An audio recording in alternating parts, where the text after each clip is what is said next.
السلام عليكم ورحمة الله وبركاته.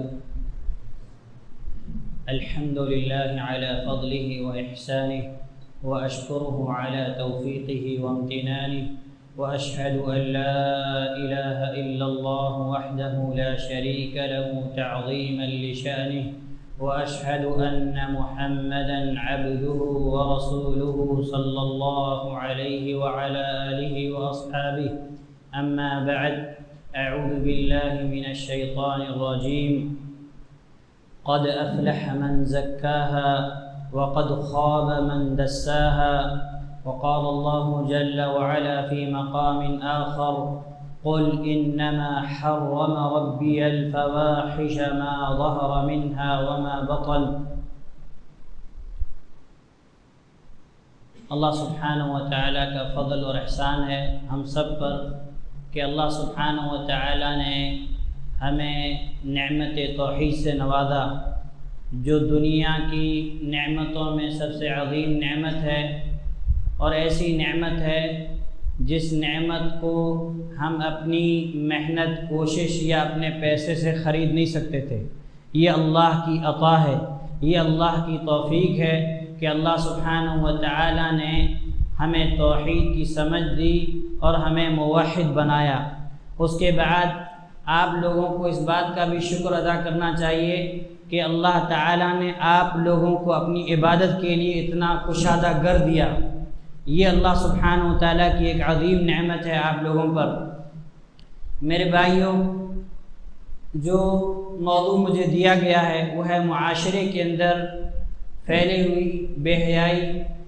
اس کے تعلق سے انشاءاللہ ہم گفتگو کریں گے، اور ساتھ ہی انشاءاللہ اس سے بچنے کے اسباب، جو ہمارے معاشرے کے اندر برائی رائج ہے، اس برائیوں سے بچنے کا طریقہ کیا ہے، اس کو بھی انشاءاللہ مختصراً آپ کے سامنے ذکر کریں گے۔ اللہ تعالی مجھے صحیح بیان کرنے کی توفیق دے اور ہم سب کو عمل کرنے کی توفیق نصیب فرمائے۔ میرے بھائیوں، انسانوں میں سے جس انسان نے بھی اپنے آپ کو برے عقیدے، برے اعمال سے پاک کیا، وہی انسان دنیا اور آخرت کے اندر کامیاب ہے۔ اسی لیے اللہ سبحانہ و تعالی نے فرمایا کہ قد افلح من زکاہا، تحقیق کے کامیاب ہو گیا وہ شخص جس نے اپنے آپ کی پاکیزگی کی۔ اور سب سے بڑی پاکیزگی کیا ہے، سب سے بڑی طہارت کیا ہے؟ کہ انسان کا عقیدہ سلامت ہو، انسان عقیدے کی گندگی اور نجاست سے پاک ہو، یہ سب سے بڑی پاکی ہے۔ کوئی انسان چاہے وہ کتنا بھی اپنے آپ کو با اخلاق باور کرائے، چاہے وہ اپنے آپ کو معاشرے کا کتنا ہی بڑا فرد کیوں نہ سمجھے اور دعویٰ کیوں نہ کرے، رفاہی کام میں آگے کیوں نہ ہو، مسکینوں محتاجوں کی مدد کرنے والا کیوں نہ ہو، لیکن اگر اس کی جولی اللہ سبحانہ و تعالیٰ کی توحید سے خالی ہے تو وہ دنیا کا محروم انسان ہے، کیونکہ جو عقیدے کی نجاست اور گندگی اور غلاظت ہے وہ اس کے اندر بری پڑی ہے، اور جس انسان کا عقیدہ پاک اور صاف نہ ہو وہ انسان کبھی بھی کامیاب نہیں ہو سکتا۔ اسی لیے اللہ تعالیٰ نے فرمایا کہ کامیابی اس انسان کے حصے میں آئے گی جس نے اپنے آپ کی پاکیزگی کی۔ سب سے پہلے انسان پاک ہونا چاہیے عقیدے کی گندگی اور غلاظت سے۔ اور ہم اللہ کے نبی صلی اللہ علیہ وسلم کو دیکھیں کہ آپ صلی اللہ علیہ وسلم جس معاشرے، جس ماحول کے اندر آپ صلی اللہ علیہ وسلم تشریف لائے، آپ صلی اللہ علیہ وسلم کی نبوت سے پہلے، آپ صلی اللہ علیہ وسلم کے آنے سے قبل اس معاشرے کے کیا حالات تھے؟ عقیدے کی غلاظت اور گندگی اس معاشرے کے اندر بھری ہوئی تھی، ساتھ ہی ساتھ جتنے بھی اور برے اخلاق، رذیل سے رذیل حرکتیں ان کے اندر موجود تھیں۔ اور آپ صلی اللہ علیہ وسلم کی بعثت کا مقصد، اللہ تعالیٰ نے آپ کو دنیا کے اندر بھیجا، اس کا ایک اہم مقصد یہ تھا جیسا کہ اللہ کے نبی صلی اللہ علیہ وسلم نے فرمایا کہ انما بعثت لاتمم مکارم الاخلاق، او کما قال علیہ الصلاۃ والسلام کہ مجھے اس لیے بھیجا گیا ہے تاکہ میں اچھے اخلاق کی لوگوں کو تعلیم دوں یا اچھے اخلاق کو مکمل کروں، کیونکہ آپ صلی اللہ علیہ وسلم سے پہلے لوگوں کے درمیان اچھے اخلاق تھے ہی نہیں لوگوں کے پاس، اور آپ صلی اللہ علیہ وسلم کو اللہ تعالیٰ نے اخلاق کو کمپلیٹ کرنے کے لیے بھیجا۔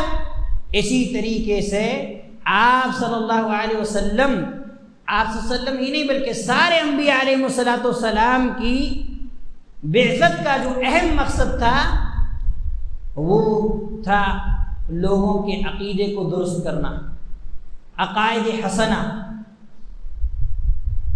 کیونکہ سب سے بڑی گندگی اور دنیا کی سب سے بڑی بے حیائی اور ہمارے آج کے معاشرے کی سب سے بڑی بے حیائی شرک ہے۔ جس معاشرے کے اندر، جس قوم کے اندر شرک پایا جائے وہ معاشرہ کبھی پاک اور صاف نہیں ہو سکتا، کیونکہ جتنی دوسری بے حیائی ہم جانتے ہیں وہ گناہ ہیں، لیکن کیا وہ شرک سے بڑھ کر ہے؟ کیا کوئی برائی شرک سے بڑھ کر ہے اس دنیا کے اندر؟ تو پھر سب سے بڑی بے حیائی کیا ہوئی؟ شرک۔ سب سے بڑی بے حیائی ہمارے معاشرے کی شرک ہے۔ انسان اپنے اس خالق کو، اپنے اس پیدا کرنے والے کو جس نے ایک غلیظ پانی سے اتنی خوبصورت شکل دی، ماں کی پیٹ کے اندر بیماریوں سے محفوظ پر رکھا، وہاں رزق پہنچایا، وہاں آکسیجن پہنچائی، اور یہ انسان پھر ماں کے پیٹ سے نکلنے کا راستہ بھی اللہ تعالیٰ نے آسان کیا، جیسا کہ اللہ تعالیٰ نے قرآن کریم کے اندر فرمایا کہ ثم السبیل یسرہ۔ بھلا ہم اپنی عقل سے یہ سوچ سکتے ہیں؟ اللہ سبحانہ و تعالیٰ نے ہماری پرورش ماں کے پیٹ کے اندر کی، ہمارے اعضاء کو مکمل کیا، ہمیں بیماریوں سے سلامت رکھا، اور اس کے بعد ماں کے پیٹ سے باہر نکلنے کا ہمارا راستہ آسان کیا۔ اگر اللہ تعالیٰ راستے آسان نہ کرتا تو ہم نکل پاتے؟ تو یہی انسان اللہ کی نعمتوں سے پل کر، ماں کے پیٹ کے اندر اللہ کی نعمتوں سے فائدہ اٹھا کر، جیسے ہی ماں کے پیٹ سے باہر آتا ہے اس خالق نے اس کے رہنے کا بھی انتظام کر رکھا ہے، اس کے پینے کا بھی انتظام کر رکھا ہے، اس کی خوراک بھی ماں کی چھاتی کے اندر بھر دی ہے، ایسی خوراک کہ بچے کو اگر دوسری کتنی بھی مہنگی سے مہنگی، کتنی بھی عمدہ سے عمدہ خوراک دی جائے تو ماں کی خوراک کا مقابلہ نہیں کر سکتی۔ پھر اس کے رہنے کے لیے گھر، ساری چیزیں اللہ سبحانہ و تعالیٰ نے ایک انسان کے لیے پہلے سے تیار کر رکھی ہیں، اور یہی انسان جب بڑا ہوتا ہے تو سب سے بڑی بے حیائی کا ارتکاب کیا کرتا ہے؟ اپنے خالق کو چھوڑ کر دوسروں کی عبادت کرتا ہے۔ تو ہمارے معاشرے کے اندر سب سے بڑی بے حیائی جو ہے وہ اللہ کی عبادت میں شرک کرنا ہے۔ اور میرے بھائیوں، آج ہم ہمارے مسلمان معاشرے پر نظر ڈالتے ہیں تو اللہ سبحانہ و تعالیٰ کی پناہ کہ مسلمان اتنے شرک کے اندر ڈوبے ہوئے ہیں کہ ہم اس کا تصور بھی نہیں کر سکتے۔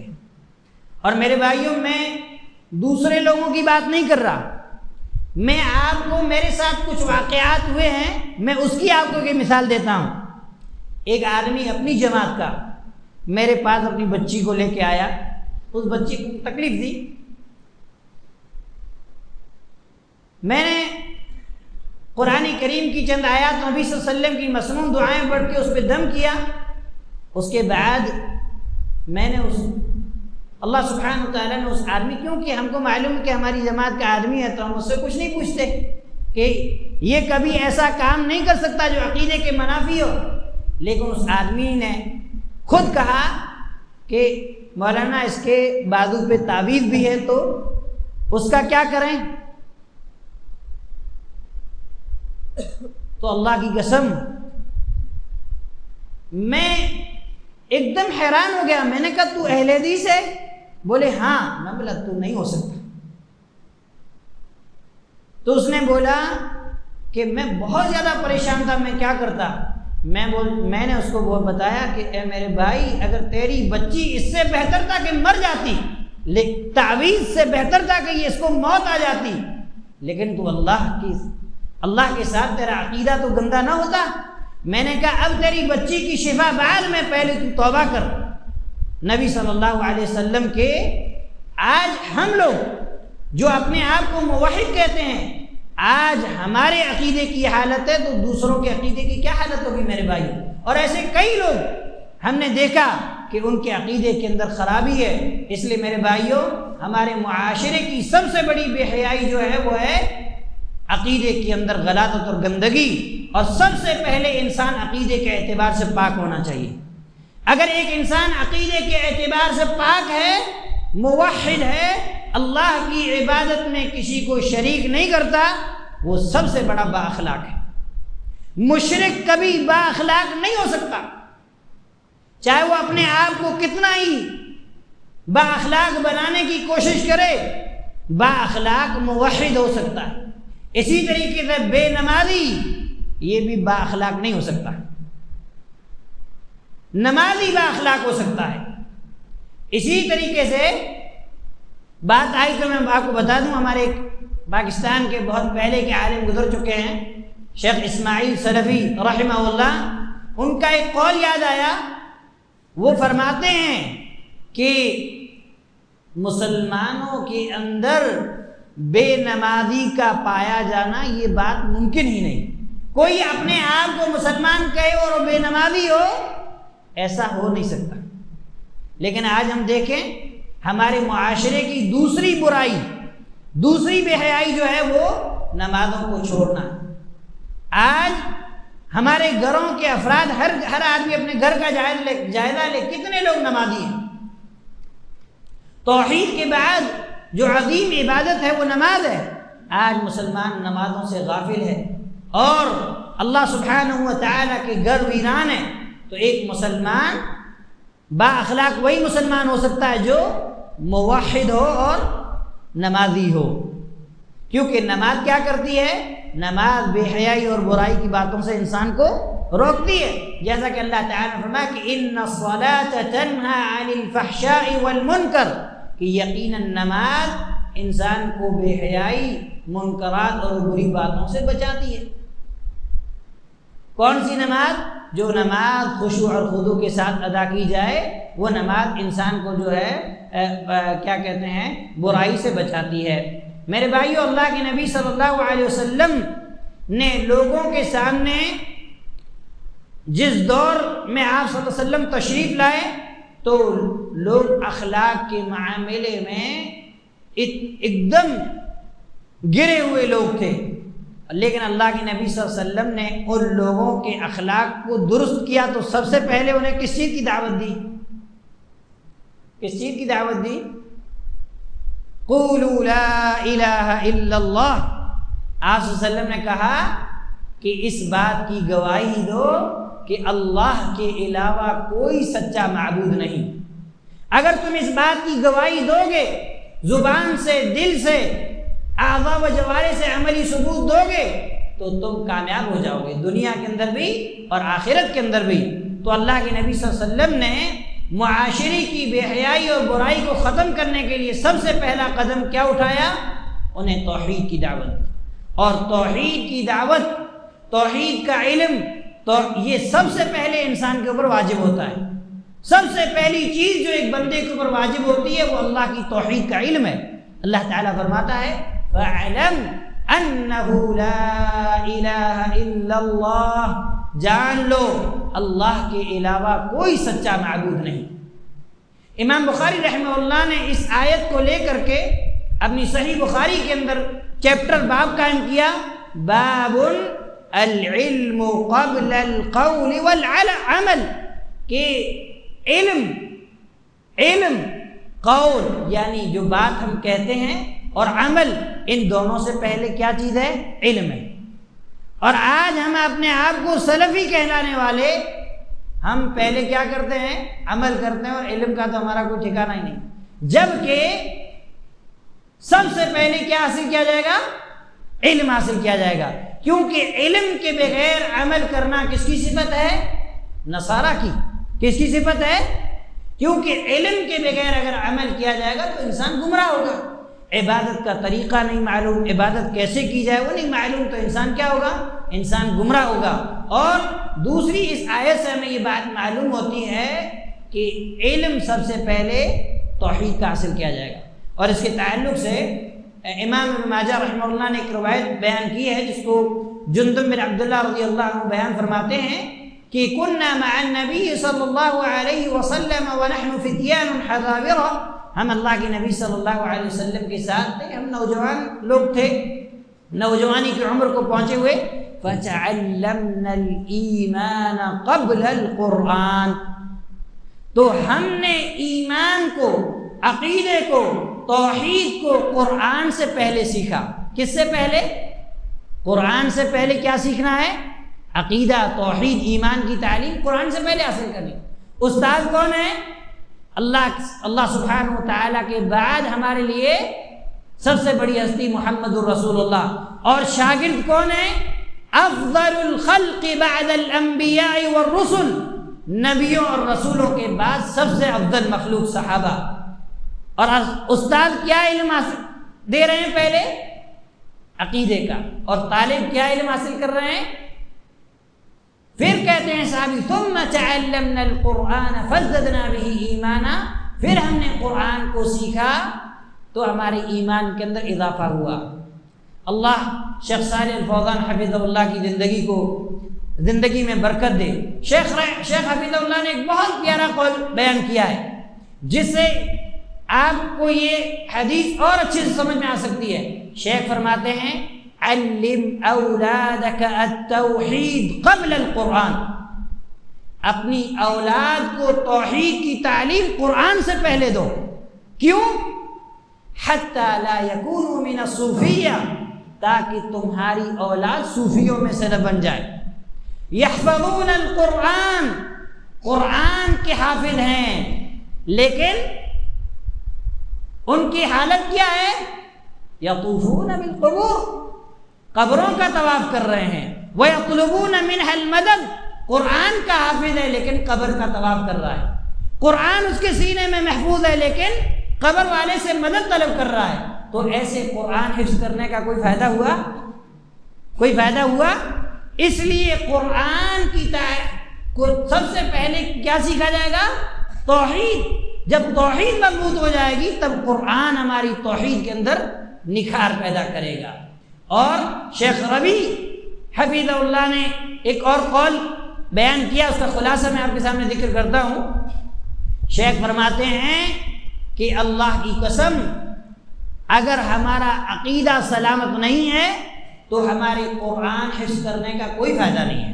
اگر ہم حدیث کی ساری کتابیں حفظ کر لیں، فقہ کی ساری کتابیں حفظ کر لیں، لیکن اگر ہمارا عقیدہ سلامت نہیں ہے تو ہم نے اپنے اس علم سے کوئی فائدہ حاصل نہیں کیا، اور ہم دنیا اور آخرت کے اندر کامیاب نہیں ہو سکتے۔ اس لیے میرے بھائیوں، آج ہم کو سب سے پہلے کیا چیز سیکھنی ہے؟ توحید، خود کو بھی اور اپنے بچوں کو بھی۔ اللہ تعالی ہمیں توفیق نصیب فرمائے۔ اور میرے بھائیوں، یہ اتنی اہم ہے۔ قرآن آپ لوگ پڑھتے ہیں الحمدللہ، ایک دنیا کا عقل مند انسان، حکیم اور دانا انسان، اللہ تعالیٰ نے اس کے نام سے قرآن کے اندر ایک سورت نازل کی۔ وہ اپنے بیٹے کو، اپنے لخت جگر کو نصیحت کرتا ہے، اور سب سے پہلی نصیحت کیا ہوتی ہے؟ یا بنی لا تشرک باللہ ان الشرک لظلم عظیم، اے میرے بیٹے اللہ کی عبادت میں کسی کو شریک نہ کرنا، شرک بہت بڑا ظلم ہے۔ ہم نے کبھی اپنی اولاد کو یہ نصیحت کی ہے؟ قرآن کے اندر سورہ بقرہ کے اندر حضرت یعقوب علیہ السلام کے تعلق سے اللہ نے بیان کیا۔ حضرت یعقوب علیہ السلام دنیا سے رخصت ہو رہے ہیں، لیکن ایک غم ہے، ایک پریشانی ہے۔ اپنی اولاد کو جمع کرتے ہیں، کہتے ہیں، اپنی اولاد سے سوال کرتے ہیں، ما تعبدون من بعدی، اے میرے بچوں میرے بعد تم کس کی عبادت کرو گے؟ کون ہے؟ نبی یعقوب علیہ السلام۔ بیٹے بھی نبی ہیں یوسف علیہ السلام، اپنی اولاد کی اچھی تربیت کی بھی ہوگی عقیدہ توحید کے تعلق سے، ہم سوچ بھی نہیں سکتے، لیکن پھر بھی عقیدہ اتنا اہم ہے کہ دنیا سے جا رہے ہیں تو کیا پوچھ رہے ہیں اپنے بچوں سے؟ ما تعبدون من بعدی، میرے بعد تم کس کی عبادت کرو گے؟ ہم نے کبھی پوچھا اپنی اولاد سے؟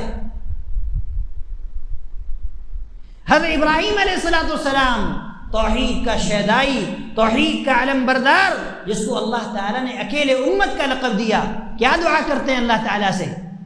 وَجْنُبْنِي وَبَنِيَّ أَن نَعْبُدَ الْأَصْنَامِ، اے اللہ مجھے اور میری اولاد کو بتوں کی عبادت سے محفوظ فرما۔ کون دعا کر رہے ہیں؟ بتوں کو توڑنے والے دعا کیا کر رہے ہیں؟ اے اللہ مجھے اور میری اولاد کو بتوں کی عبادت سے محفوظ فرما۔ ہم نے کبھی یہ دعا کی ہے؟ ہم نہیں کرتے میرے بھائیوں، کیونکہ ہمیں عقیدہ توحید کی اہمیت ہی نہیں معلوم، ہم نے علم ہی حاصل نہیں کیا۔ اسی لیے میرے بھائیوں، قرآن کو اگر ہم پڑھیں گے تو قرآن اللہ کے عقیدہ توحید سے پورا بھرا پڑا ہے، جیسا کہ امام ابن القیم رحمہ اللہ مدارج السالکین اپنی کتاب، مشہور کتاب کے اندر فرماتے ہیں کہ قرآن کی ایک ایک آیت سورۃ الفاتحہ سے لے کر کے الحمد سے لے کر کے من الجنۃ والناس تک ساری کی ساری اللہ سبحانہ و تعالیٰ کی توحید پر واضح دلالت کرتی ہے، لیکن ہمیں یہ کب معلوم ہوگا؟ جب ہم علم حاصل کریں گے۔ اس لیے میرے بھائیوں، اگر ہم اپنے معاشرے کے اندر بے حیائی کو روکنا چاہتے ہیں تو سب سے پہلا ہمیں کام کیا کرنا ہے؟ شرک کو مٹانا ہے، توحید کو عام کرنا ہے، توحید کی دعوت دینی ہے، حکمت کے ساتھ، بصیرت کے ساتھ، دلائل کے ساتھ، جیسا کہ اللہ تعالی نے فرمایا قل هذه سبيلي ادعو الى الله على بصيرة انا ومن اتبعني وسبحان الله وما انا من المشركين۔ اے میرے حبیب آپ کہہ دیجئے یہ میرا راستہ ہے، میرا اللہ کے نبی صلی اللہ علیہ وسلم کہہ رہے ہیں یہ میرا راستہ کیا ہے؟ ادعو الی اللہ، میں لوگوں کو اللہ کی طرف بلاتا ہوں، اللہ کی توحید کی طرف، اور میرے پیروکار بھی، لیکن علی بصیرہ، بصیرت کے ساتھ، علم کے ساتھ، دلائل کے ساتھ، حکمت کے ساتھ۔ آج ہمارے بہت سارے بھائی دعوت کا کام کرتے ہیں، لیکن دعوت کا طریقہ صحیح نہیں ہے، اے مشرک فلاں بدعتی نہیں، آپ اسے اللہ کی آیات پڑھ کے سنائیے، نبی صلی اللہ علیہ وسلم کی حدیث پڑھ کے سنائیے، تو وہ انشاءاللہ سنے گا، اللہ تعالیٰ اس کے دل کو اللہ کی آیات سے اور نبی صلی اللہ علیہ وسلم کی حدیث سے اس کا دل انشاءاللہ نرم ہوگا۔ اور اس تعلق سے ایک بات میں آپ کو بتاتا ہوں، شیخ عبدالرزاق البدر حفظہ اللہ نے ایک مشہور روایت آپ نے سنی ہے کہ ایک بدکارہ عورت پانی پینے کے لیے کنویں کے اندر اتری، باہر جب آئی تو اس نے دیکھا کہ ایک کتا پیاس کے مارے جو ہے گیلی مٹی چاٹ رہا ہے، وہ واپس اترتی ہیں، اپنے چمڑے کے بودے میں پانی بھرتی ہیں، اس کو پلاتی ہیں، اور اللہ تعالیٰ نے اس عورت کی کیا کر دی؟ اللہ تعالیٰ نے اس عورت کی مغفرت کر دی، اسے معاف کر دیا۔ شیخ عبدالرزاق کہتے ہیں کہ اے اللہ کے بندو، ایک عورت ایک نجس جانور کو پانی پلانے کی وجہ سے اللہ کی جنتوں کی مالک اللہ کی جنت کی وارث بن سکتی ہے، اسے جنت مل سکتی ہے۔ فَكَيْفَ بِمَنْ يَسْقَى النَّاسَ التَّوْحِيدَ، تو اس انسان کا کیا جو لوگوں کو اللہ کی توحید پلائے۔ آج انسانیت کو سب سے زیادہ ضرورت اللہ کی توحید کی ہے، سب سے زیادہ آج انسانیت بھوکی اور پیاسی ہے توحید کے تعلق سے، اس لیے اپنے ہاتھ کے اندر توحید کا جام لیجئے، سب کو پلائیے، اللہ تعالی ہمیں توفیق نصیب فرمائے۔ اور میرے بھائیوں، اللہ کے نبی صلی اللہ علیہ وسلم جس زمانے کے اندر آئے اس میں شرک کفر عام تھا، اسی طریقے سے اور جتنے بھی برے اخلاق ہیں یہ سب عام تھے، لیکن اللہ کے نبی صلی اللہ علیہ وسلم نے اپنی تعلیمات کے ذریعے سے اس معاشرے کو تمام طرح کی گندگی اور غلاظت سے پاک کیا۔ اور آج ہمارے معاشرے کے اندر جو بے حیائی کا پھیلاؤ ہے، جو ہم دیکھ رہے ہیں کہ ہمارے معاشرے اور سماج کے اندر جو بے حیائی پھیلی ہوئی ہے، یہ اس قدر عام ہے کہ آج ہمارے اندر سے غیرت ختم ہو چکی ہے، آج ہمارے اندر سے غیرت اور حمیت ختم ہو چکی ہے، شرم و حیا رخصت ہو چکی ہے، اور اسلامی تعلیمات سے آج چاہے ماں باپ ہوں چاہے بچے ہوں، سب دور ہیں۔ اسی لیے میرے بھائیوں، آج کے معاشرے کی ایک مثال میں آپ کو دیتا ہوں کہ آج ہمارے معاشرے کے اندر شرم و حیا اس قدر رخصت ہو گئی ہے کہ ایک باپ اپنی بچی کے بارے میں جانتا ہے کہ اس کی بچی اپنی تصاویر یا اپنے ویڈیو سوشل نیٹ ورک پہ وائرل کر رہی ہے، باپ دیکھ رہا ہے، اس کے باوجود بھی باپ کی غیرت نہیں جاگ رہی۔ اس سے بڑھ کر کوئی بے غیرتی ہو سکتی ہے؟ اس سے بڑھ کر کوئی بے غیرتی نہیں ہو سکتی۔ یہ اسلامی تعلیمات سے دوری کا سبب ہے۔ اگر آج ہم نے اپنے بچوں کو دین اسلام کی تعلیم دی ہوتی تو اللہ کی قسم یہ دن ہمیں دیکھنے نہ پڑتے۔ اسی لیے میرے بھائیوں، اللہ کے نبی صلی اللہ علیہ وسلم نے فرمایا تھا اذا لم تستحی فاصنع ما شئت، کہ جب انسان کی شرم و حیا ختم ہو جائے تو پھر جو چاہے وہ کرے۔ آج ہماری شرم و حیا رخصت ہو چکی ہے، اس لیے جو ہم چاہتا ہے ہم کرتے ہیں، کیونکہ شرم و حیا ہماری ختم ہو گئی ہے۔ اسی لیے اللہ کے نبی صلی اللہ علیہ وسلم نے فرمایا تھا ما كان الفحش في شيء الا شانه، جس چیز کے اندر بے حیائی داخل ہو جائے وہ چیز عیبدار ہو جاتی ہے۔ وما كان الحياء في شيء الا زانه، اور جس چیز کے اندر حیا داخل ہو جائے وہ چیز مزین ہو جاتی ہے، وہ خوبصورت بن جاتی ہے۔ اور حیا کے بغیر انسان کمال ایمان کی لذت محسوس نہیں کر سکتا، کیونکہ اللہ کے نبی صلی اللہ علیہ وسلم نے کیا فرمایا؟ الحیاء من الایمان، حیا کس کا حصہ ہے؟ ایمان کا حصہ ہے۔ ایمان کی کئی برانچز اور شاخیں، اس میں سے ایمان کی ایک شاخ کیا ہے؟ حیا ہے۔ اور اللہ کے نبی صلی اللہ علیہ وسلم نے فرمایا ان اللہ لیبغض الفاحش البذیء، اللہ سبحانہ و تعالی نفرت کرتا ہے ایسے آدمی سے جو بے حیائی کا ارتکاب کرنے والا ہو اور بیکار اور بدغو گوئی کرنے والا ہو۔ اللہ تعالیٰ ایسے لوگوں کو ناپسند کرتا ہے۔ اور اللہ کے نبی صلی اللہ علیہ وسلم نے مومنوں کے بارے میں یہاں تک فرمایا کہ لیس المؤمن بالطعان ولا اللعان ولا الفاحش ولا البذیء، کہ مومن طعنہ دینے والا نہیں ہوتا۔ آج دوسروں کو چھوڑیں، آج میاں بیوی اولاد اپنے ماں باپ کو، ہمارے گھروں میں کتنا طعنہ عام ہے، چھوٹی چھوٹی باتوں پہ طعنہ دیا جاتا ہے۔ اللہ کے نبی صلی اللہ علیہ وسلم نے فرمایا کہ مومن طعنہ زنی کرنے والا نہیں ہو سکتا، لعنت کرنے والا نہیں ہو سکتا۔ چھوٹی چھوٹی بات پر ہم اپنے مسلمان بھائی پر لعنت کر رہے ہیں۔ مومن بے حیائی کا ارتکاب کرنے والا نہیں ہوتا، اور اسی طریقے سے بدغو مومن نہیں ہو سکتا۔ کیوں؟ کیونکہ یہ مومنوں کا طریقہ نہیں ہے۔ اور میرے بھائیوں، کتاب و سنت کے اندر اگر ہم اللہ سبحانہ وتعالیٰ نے قرآن کے اندر جو ہے فاحش کے تعلق سے کئی الفاظ استعمال کیے، کہیں پہ فاحشہ کہیں پہ فواحش، تو اگر ہم ان کو جمع کریں تو ان کا جو فاحشہ سے مراد کون کون سے گناہ ہیں، تو اہل علم نے ذکر کیا کہ اس سے مراد زنا، جو کہ آج ہمارے معاشرے کے اندر عام ہے، اللہ تعالیٰ ہماری حفاظت فرمائے۔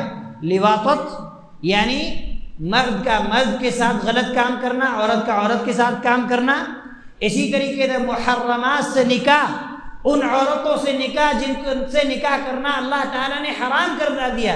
آج کے معاشرے میں یہ ہو رہا ہے کہ نہیں ہو رہا ہے؟ غیروں کی بات چھوڑیے، آج مسلمان اپنی محرمات سے نکاح کر رہے ہیں۔ بے حیائی کی تشہیر یعنی بے حیائی کو پھیلانا۔ آج ہم دیکھیں مسلمان بچوں اور بچیوں کے اسٹیٹس دیکھیں کہ اپنے اسٹیٹس کے ذریعے سے لوگوں کے درمیان کس قدر بے حیائی کو عام کر رہے ہیں۔ اللہ تعالیٰ کے اس فرمان کو بھول چکے ہیں، ان الذين يحبون ان تشيع الفاحشة في الذين آمنوا لهم عذاب أليم في الدنيا والآخرة، کہ جو اس بات کو پسند کرتے ہیں کہ مومنوں کے درمیان بے حیائی پھیلائیں، ان کے لیے اللہ سبحانہ و تعالیٰ کا دردناک عذاب ہے، دنیا کے اندر بھی اور آخرت کے اندر بھی۔ اس لیے مومن بے حیائی کو روکنے والا ہے، پھیلانے والا نہیں ہو سکتا۔ آج بے حیائی کی کس قدر تشہیر ہم کر رہے ہیں۔ اسی طریقے سے میرے بھائیوں، کسی پہ تہمت لگانا، اور اسی طریقے سے آج مسلمان دوسرے معاشرے کو ہم چھوڑیں، مسلمان معاشرے کی ہماری ماں بہنوں کا لباس ہم دیکھیں، لباس کے اندر عریانیت آ چکی ہے، بے حجابی عام ہو چکی ہے، اور اللہ سبحانہ و تعالیٰ کی جو نافرمانی کوئی بھی ہو، بری بات، برا کام جو ہے، اسی طریقے سے بد زبانی، گالی گلوچ، یہ سب کس میں آتا ہے؟ یہ سب بے حیائی میں آتا ہے، اور ان چیزوں سے ہمیں بچنا ہے۔ اور بے حیائی کا حکم کون دیتا ہے؟ شیطان دیتا ہے۔ اللہ تعالیٰ نے فرمایا الشیطان یعدکم الفقر ویأمرکم بالفحشاء، شیطان تم سے فقیری کا وعدہ کرتا ہے، یعنی اللہ کے راستے میں تم دو گے تو کیا ہو جاؤ گے؟ محتاج ہو جاؤ گے۔ وَيَأْمُرُكُمْ بِالْفَحْشَاءِ، اور تمہیں حکم دیتا ہے کس کا؟ بے حیائی کا۔ بعض مفسرین نے اس آیت سے استدلال کیا کہ بخیلی کرنا یہ بھی بے حیائی ہے، بخیلی کرنا یہ بھی کیا ہے؟ یہ بھی بے حیائی ہے، اسی آیت سے انہوں نے استدلال کیا۔ اور میرے بھائیوں، اللہ تعالیٰ نے قرآن کریم میں سورۃ الانعام کے اندر فرمایا وَذَرُوا ظَاهِرَ الْإِثْمِ وَبَاطِنَهُ، تم ظاہری گناہ کو بھی چھوڑ دو اور باطنی گناہ کو بھی چھوڑ دو۔ ظاہری یعنی جو گناہ دکھتا ہے، باطنی جس گناہ کا تعلق دل سے ہے۔ مثال کے طور پر ظاہری گناہ سے مراد مثال کے طور پر چوری، زنا وغیرہ، اور باطنی گناہ سے جو دل کے اندر کفر ہے، شرک ہے، نفاق ہے، ان ہر طرح کے گناہ سے ہمیں اپنے آپ کو بچنا ہے۔ اسی لیے اللہ تعالیٰ نے فرمایا قل انما حرم ربی الفواحش ما ظہر منها وما بطن، اے محمد صلی اللہ علیہ وسلم آپ کہہ دیجئے کہ میرے رب نے فاحشات کو حرام کر دیا ہے، ما ظہر منها وما بطن، جو ظاہر ہیں ان سے بھی اور جو باطن ہیں ان سے بھی، سب طرح کی بے حیائی سے اللہ سبحانہ و تعالیٰ نے ہمیں روکا ہے۔ اور میرے بھائیوں، اللہ کے نبی صلی اللہ علیہ وسلم نے ایک حدیث کے اندر یہاں تک فرمایا کہ ما من احد اغیر من اللہ، کہ اللہ سے بڑھ کر کوئی باغیرت نہیں ہے۔ اللہ سے بڑھ کر کسی کی غیرت ہے؟ اسی لیے تو اللہ نے شرک کو حرام کیا، اسی لیے تو اللہ سبحانہ و تعالیٰ نے گناہ اور معصیت کو حرام کیا، کیونکہ اللہ تعالیٰ کو یہ چیز پسند نہیں ہے۔ اللہ سبحانہ و تعالیٰ سب سے زیادہ غیرت مند ہے۔ من اجل ذلک حرم الفواحش، اسی لیے تو اللہ تعالیٰ نے کیا کیا؟ فواحش کو حرام کیا۔ میرے بھائیوں، آج ہمارا معاشرہ فحاشی اور بے حیائی کا اڈا بنا ہوا ہے۔ فواحش کا ارتکاب، عریانیت اور ننگا پن ہمارے معاشرے کے اندر عام ہے، اور مرد و زن کا آپس میں باہمی اختلاط ہے، تعلیم کے نام پر، شادی بیاہ کے نام پر، فنکشن کے نام پر، جو کہ یہ بہت بڑی بیماری ہے۔ ہمیں اس بیماری سے اپنے آپ کو اور اپنے اہل و عیال کو بچانا ہے۔ اور میرے بھائیوں، معاشرے کے اندر بہت ساری بے حیائیاں ہیں، کیونکہ وقت کم ہے، مختصر میں خلاصے کے طور پر آپ کو اشارہ کروں کہ جیسا کہ میں نے آپ کو بتایا کہ سب سے بڑی بے حیائی کیا ہے؟ شرک ہے۔ اس کے بعد دوسری بے حیائی جنسی بے راہ روی، یعنی غلط طریقے سے انسان اپنی خواہشات کو پورا کر رہا ہے۔ اور وہ کیوں ہو رہا ہے؟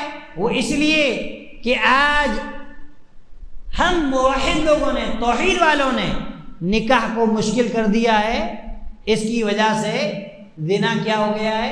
آسان، شیطان نے آسان کر دیا۔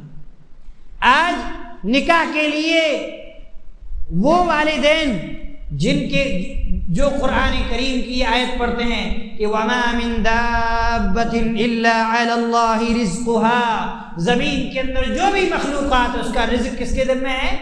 اللہ کے ذمہ ہے۔ وہ باپ بھی اپنی بیٹی کا ایک دیندار بچے سے اس لیے رشتہ نہیں کرتا کہ اس کے بعد اپنا گھر نہیں ہے، اس کے پاس اچھی جاب نہیں ہے، یا اس کا خاندان جو ہے اس کے خاندان سے میچ نہیں کھاتا۔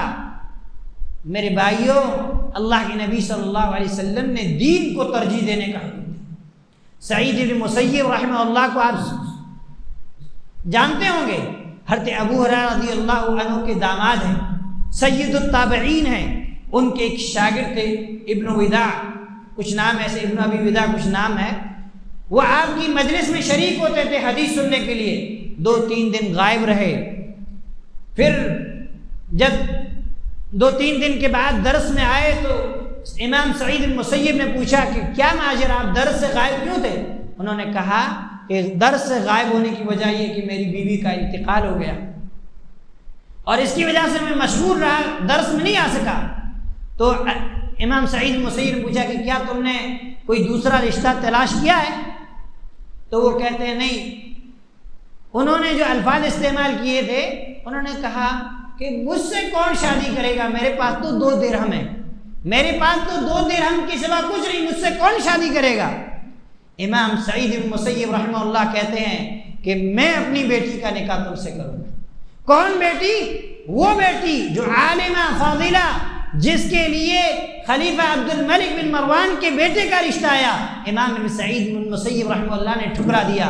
لیکن جب یہ دیندار غریب 2 درہم کا انسان ملا، وہ بھی پہلے سے شادی شدہ، بیوی کا انتقال ہو گیا، امام سعید مسیب رحمہ اللہ اسی مجلس کے اندر خطبہ دیتے ہیں اور نکاح کر دیتے ہیں۔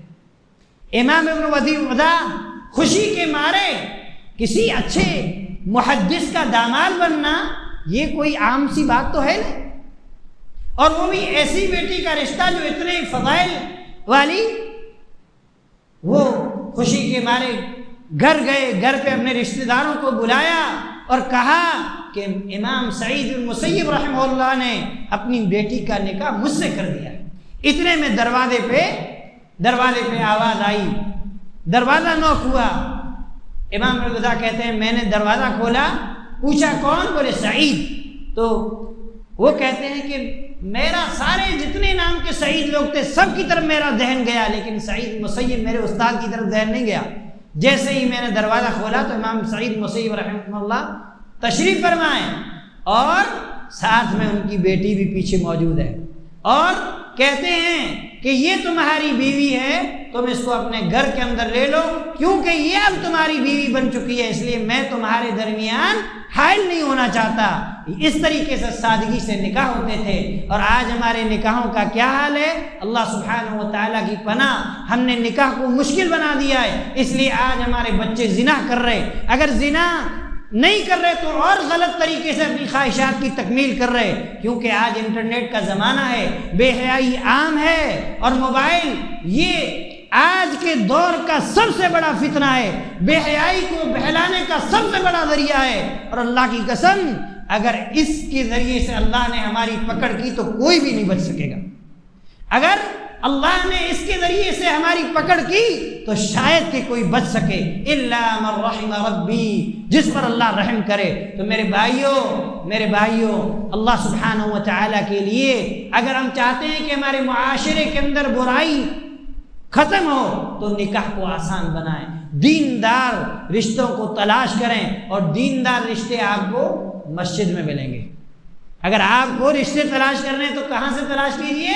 مسجد سے تلاش کیجئے۔ جس آدمی کا تعلق اللہ کے گھر سے مضبوط ہوگا وہی تمہاری بیٹے اور تمہاری بیٹی کے لیے بہتر شوہر ثابت ہوگا۔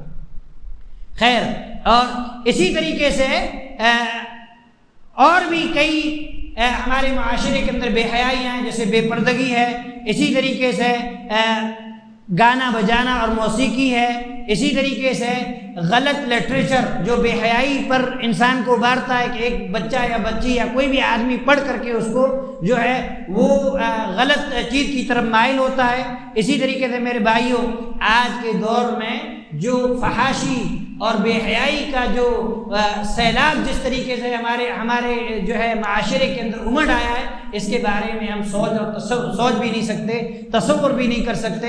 تو اب اگر ہمارے معاشرے کو پاک بنانا ہے تو ہم احتیاطی تدابیر اپنائیں۔ سب سے پہلی تدبیر ہے عقیدہ توحید کو مضبوط کریں، کتاب و سنت کی پیروی کو لازم پکڑیں، نمازوں کی پابندی کریں، ذکر و اذکار کا اہتمام کریں، خاص کر کے نمازوں کے بعد کے اذکار اور صبح شام کے اذکار، اچھے لوگوں سے دوستی کریں، برے لوگوں سے کی دوستی سے باز رہیں۔ میرے بھائیوں، اچھی ہم نشینی، اچھی دوستی یہ بہت ضروری ہے۔ ایک آدمی شام سے نکلتا ہے مدینے کی طرف، دعا کرتا ہے اے اللہ مجھے بہترین دوست نصیب فرما۔ مسجد نبوی میں تشریف لاتا ہے، ایک آدمی بیٹھے ہیں، لوگوں کو حدیث کا درس دے رہے ہیں، لوگ کثرت کی تعداد میں ان سے علم لے رہے ہیں۔ جب درس وہیں مجلس میں کسی سے پوچھتے ہیں یہ صحاب کون ہیں؟ کہنے والا کہتا ہے یہ ابو ہریرہ رضی اللہ عنہ ہیں۔ آپ درس ختم کر کے اپنی گھر کی طرف چلتے ہیں، یہ پیچھے پیچھے ہوتے ہیں اور کہتے ہیں اللہ نے میری دعا قبول کر لی، میں نے شام سے نکلتے وقت، یعنی ملک شام سے نکلتے وقت میں نے یہ دعا کی تھی کہ اللہ مجھے نیک ساتھی نصیب فرما، اللہ نے تجھے ابو ہریرہ تیری رفاقت مجھے نصیب فرمائی۔ اسی لیے میرے بھائیوں اچھے لوگوں سے دوستی یہ بہت ضروری ہے، اور بعض سلف نے یہاں تک کہا ہے کہ ہم نے کتنے لوگوں کو دیکھا جو بدعتیوں پر رد کرتے تھے، بدعتیوں کو برا بھلا کہتے تھے، لیکن انہوں نے بدعتیوں کے ساتھ اٹھنا بیٹھنا شروع کیا، پھر وہ انہی میں سے ہو گئے۔ اسی لیے اہل بدعت سے کی دوستی سے دوری بہت ضروری ہے۔ اسی طریقے سے ہر وہ شخص جو اللہ کا نافرمان ہے اس سے جو ہے دوری اختیار کی جائے۔ اللہ تعالیٰ سے دعا ہے کہ اللہ تعالیٰ ہمارے معاشرے کے اندر اللہ سبحانہ و تعالیٰ توحید کو عام کرے، بے حیائی اور منکرات کے جتنے بھی کام ہیں اللہ سبحانہ و تعالیٰ ہمارے معاشرے کو اس سے پاک فرمائے۔ اللہ تعالیٰ جب تک ہمیں دار فانی کے زندہ رکھے، کتاب و سنت پر زندہ رکھے، اور اللہ سبحانہ و تعالیٰ سے یہ دعا ہے کہ اللہ ہم میں سے جو بیمار ہیں انہیں شفاء کامل اور عاجلہ نصیب فرما، جو پریشان ہیں ان کی پریشانی کو دور فرما۔ اے اللہ جو توحید سے محروم ہے اے اللہ تو انہیں توحید پر لے آ، اے اللہ جو سنت سے ہٹے ہوئے ہیں اللہ انہیں بدعات سے نکال کر سنت کے راستے پر لے آ۔ اے اللہ تعالی ہمیں توحید پر ثابت قدم رکھ، اے اللہ ہمیں توحید پر استقامت دے، اے اللہ ہماری زندگی کا سب سے بہترین دن وہ دن بنا دے جو تیری ملاقات کا دن ہو۔ اے اللہ جب ہم اس دنیا سے رخصت ہوں تو ہماری زبان پر کلمۃ التوحید کا ترانہ جاری رکھ۔ وصلی اللہ علیہ وسلم وبارک علی نبینا محمد وعلى آلہ وصحبہ اجمعین ومن تبعهم بإحسان إلى يوم الدین۔